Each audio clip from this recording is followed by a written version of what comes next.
मैंने एक प्रश्न पूछा था, गुरु रविदास महाराज जी ने अपनी जाति का जिक्र क्यों किया? खुद को कई शब्दों में चमार कहा। कबीर महाराज जी ने कई शब्दों में खुद को जुलाहा कहा। सद्गुरु नामदेव जी ने सिम्बा कहा। उन्होंने इसलिए अपनी जाति का जिक्र नहीं किया कि वे जाति प्रथा को मानते थे या उसके ऊपर गर्व करते थे। उस वक्त एक प्रथा थी, विद्वान और महान सिर्फ पंडित पुजारी ही हो सकता है, वामन हो सकता है। पढ़ने का अधिकार उनको, सारी संपत्ति का अधिकार उनको, पढ़ाने का अधिकार उनको, भक्ति का अधिकार उनको। असल में राज चलाने वाले राजा नहीं थे, ब्राह्मण ही थे।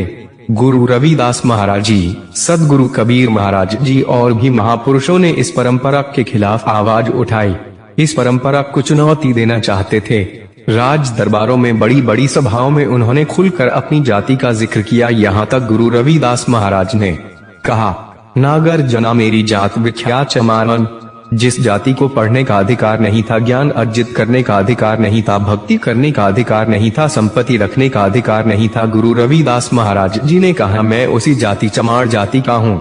असल में वे कहना चाहते थे, हर वर्ग का इंसान चाहे ऊंची जाति से संबंध रखता हो, चाहे निम्न जाति से, चाहे अमीर हो चाहे गरीब हो, ज्ञान का रास्ता सभी के लिए खुला है।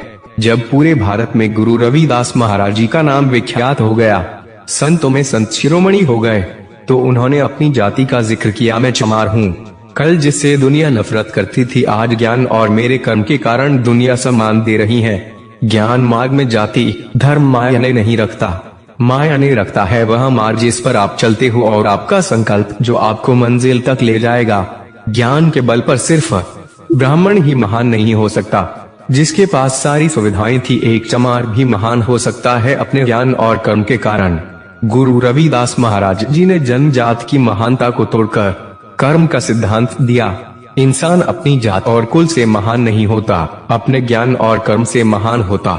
यह बात गुरु रविदास महाराज जी ने शायद इसलिए भी कही, उस वक्त हमारे समाज के लोगों की दिशा ठीक नहीं थी। उनका मनोबल उठाने के लिए कहा होगा, देखो मैं तुम्हारे बीच से ही एक चमार हूँ। मैंने जीवन जीने की कला सीखी है, अच्छे बुरे की पहचान की है, अज्ञानता से ज्ञान का सफर किया है।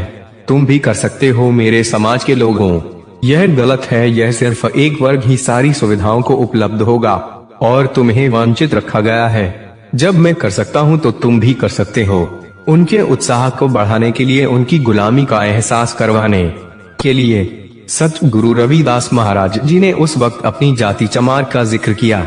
उनकी फोटो के ऊपर यह लिखकर, कह रविदास खलास चमारा। क्या हम यह साबित करना चाहते हैं गुरु रविदास महाराज जी ने जात पात को माना या अपने चमार होने के ऊपर गर्व किया? तो फिर उन्होंने यह क्यों कहा, जन्मजात मत पूछे क्या जात और पात, रविदास पुत्र सब प्रभु के, कोई नहीं जात को कुजात। जात पात के फेर में उलझे रहे सब लोग, मनुष्यता को खात है रविदास रोग। जन्मजात को छोड़कर करनी जात प्रधान, यही सच्चा धर्म है कह रविदास बखान। नीच नीच कर मारत है जानत नहीं नादान, सबका सिरजनहार है रविदास एक के भगवान। रविदास जन्म के कारणे होत ना कोई नीच, नर को नीच कर डारी है ओछे कर्म की कीच। यह सब उन्हीं के वचन है। जब तक जात पात है तब तक हम मनुष्य आपस में नहीं जुड़ सकता। करनी जात प्रधान है अर्थात कर्म ही प्रधान है। साथियों यह भी सच है, चमार जाति का गौरवशाली इतिहास रहा है।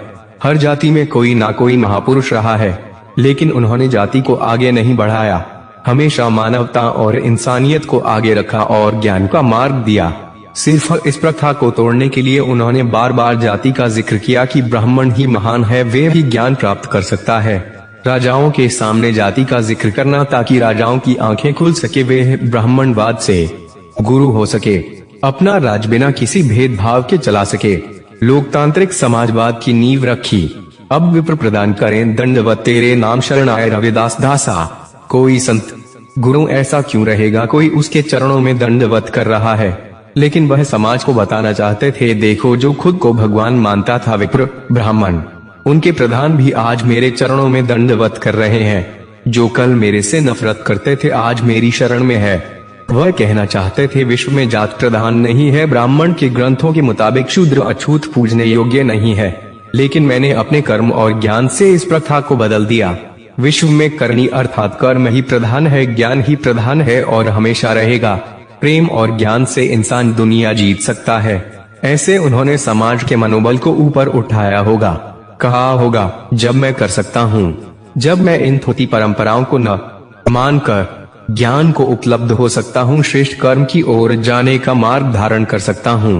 हे मेरे समाज के लोगों, तुम भी कर सकते हो। आओ ज्ञान की शरण में आकर श्रेष्ठ कर्म को धारण कर इस गुलामी से मुक्त हो जाओ। कह रविदास खलास चमारा, जो हम शहरी सुमित हमारा। मेरे बेगमपुर शहर का जो बासी है वही मेरा मित्र है। मेरे बेगमपुरा में जात पात ऊंच नीच को कोई जगह नहीं, छुआछूत को कोई जगह नहीं, अंधविश्वास पाखंडवाद को कोई जगह नहीं। बेगमपुरा का आधार समानता, बंधुता, प्रेम, आपसी विश्वास, कर्म और ज्ञान मार्ग है। बहुत से साथियों ने इस प्रश्न का उत्तर दिया। उन सभी का दास हृदय से धन्यवाद करता है अपना अनुभव बांटने के लिए। आरिंक दास जी, आप देख रहे हैं वॉइस ऑफ ग्रीन आसाम।